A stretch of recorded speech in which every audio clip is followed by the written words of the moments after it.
Alors on va vous montrer comment changer courroie accessoire sur un 4x4 BMW X5 E53 3 litres de 2002. Alors on aura besoin des outils suivants, donc deux tournevis plats, différentes tailles, une pince, une clé à molette et des douilles. Donc déjà commencez par enlever le cache plastique sous la voiture. Donc pour ça vous aurez besoin des clés à douille. Donc c'est le cache qu'on a déjà enlevé et qui est ici. Ensuite, enlevez le cache moteur qui est au-dessus de la voiture. Donc là, vous pouvez utiliser une pince, tirer la partie du milieu et normalement les caches sortent automatiquement. Donc vous en aurez 4. Voilà, une fois que vous avez enlevé les caches, vous avez arrivé ici. Donc vous avez le cache ventilateur avec le ventilateur. Je vais essayer de vous montrer ça. Et on voit normalement après derrière, vous verrez mieux plus tard, justement la courroie accessoire qu'on va remplacer. Donc pour enlever ça, déjà vous avez un câble électrique, un connecteur que vous pouvez débrancher qui se trouve sur le cache. C'est le seul câble normalement que vous aurez à enlever. N'oubliez pas de l'enlever, sinon quand vous allez enlever le cache en plastique, vous risquez de l'arracher ou de l'abîmer. Ici de nouveau, vous avez le même système d'attache que sur la partie supérieure.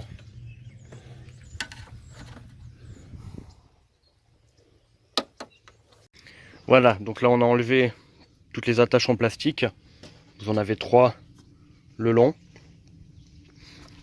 Et ensuite, on va pouvoir, avec la clé à molette, aller justement sur l'écrou qui se trouve au milieu du ventilateur. En sachant que quand vous êtes face au moteur, le moteur tourne dans les aiguilles d'une montre, il faut aller dans le même sens pour le dévisser, donc c'est un pain de vis inversé. Voilà, vous tirez un peu, vous donnez quelques à-coups et normalement le ventilateur devrait se desserrer. S'il ne se desserre pas, vous pouvez à l'aide d'un tournevis aller bloquer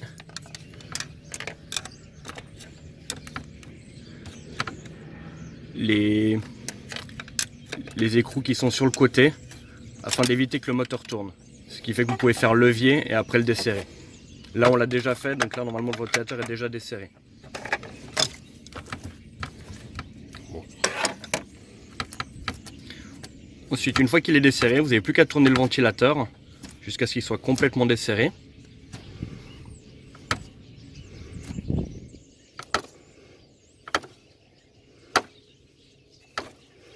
Et il va tomber, voilà, et être retenu par votre cache en plastique.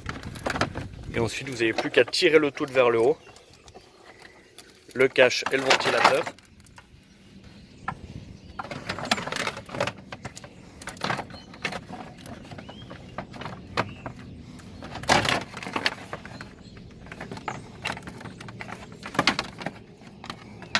Et sortir le tout. Voilà, vous avez le ventilateur, le cache, et ce qui vous donne ensuite accès aux courroies.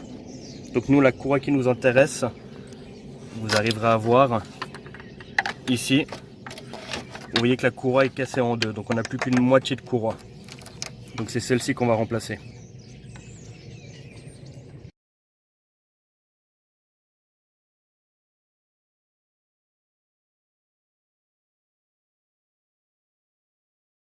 Voilà, donc ensuite vous passez sous la voiture. Donc vous avez deux courroies. Vous avez une courroie qui relie le moteur à l'air conditionné et la courroie accessoire qui est celle qu'on doit changer. Pour pouvoir accéder à la courroie qu'on doit changer, il faut aussi enlever l'autre courroie, la courroie principale. Donc pour ça, vous avez des tendeurs. Donc il vous faut une douille de 16 mm que vous allez mettre ici. Et une fois que vous allez mettre sous tension, voilà, vous voyez que ça va vous détendre la courroie que vous allez pouvoir enlever.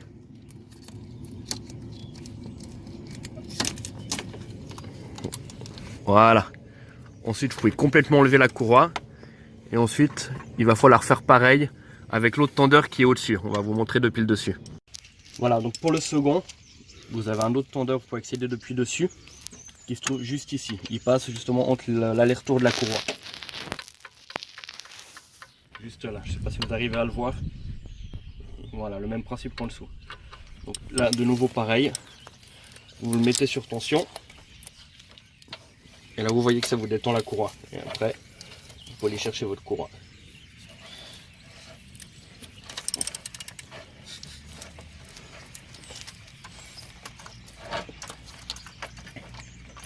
Voilà.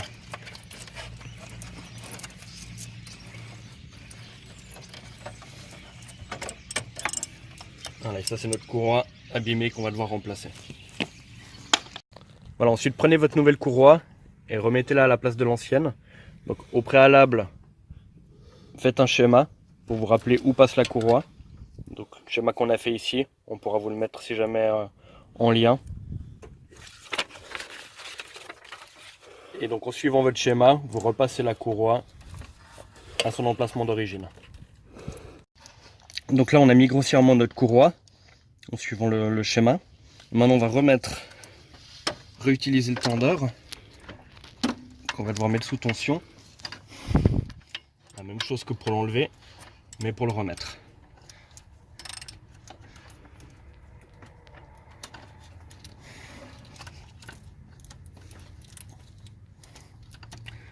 Voilà.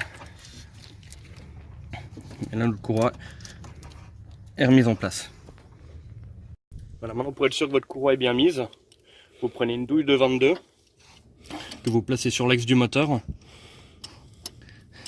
et vous tournez pour que votre courroie fasse à peu près 2 fois le tour et être sûr qu'elle soit bien mise en place et qu'elle ne va pas sortir par la suite.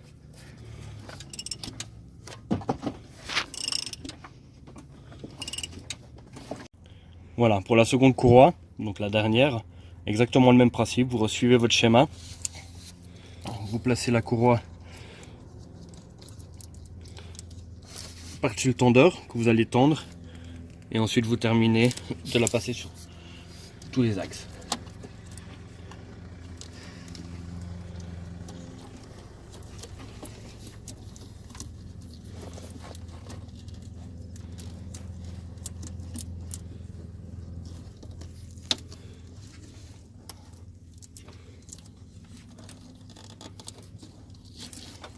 Voilà, donc maintenant la dernière courroie est mise. De nouveau pareil, avec votre douille de 22, faites tourner le moteur quelques tours pour être sûr que votre courroie est correctement placée. Voilà, maintenant c'est terminé. Vous n'avez plus qu'à remettre les caches de la même manière que vous les avez enlevés.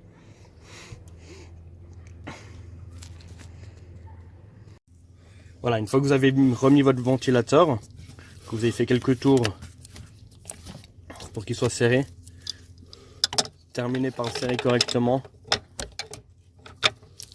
avec votre clé. Voilà. Vous n'arrivez de toute façon pas jusqu'à une butée parce que le moteur va tourner. Mais quand le moteur va s'enclencher, vu que c'est un pas de vis inversé, il va automatiquement resserrer votre ventilateur. Une fois que vous avez remis tous les caches, reclippez les différents boîtiers électroniques et le connecteur. Ensuite, vous n'avez plus qu'à remettre le cache du dessus, le cache de dessous avec les différentes attaches et écrous.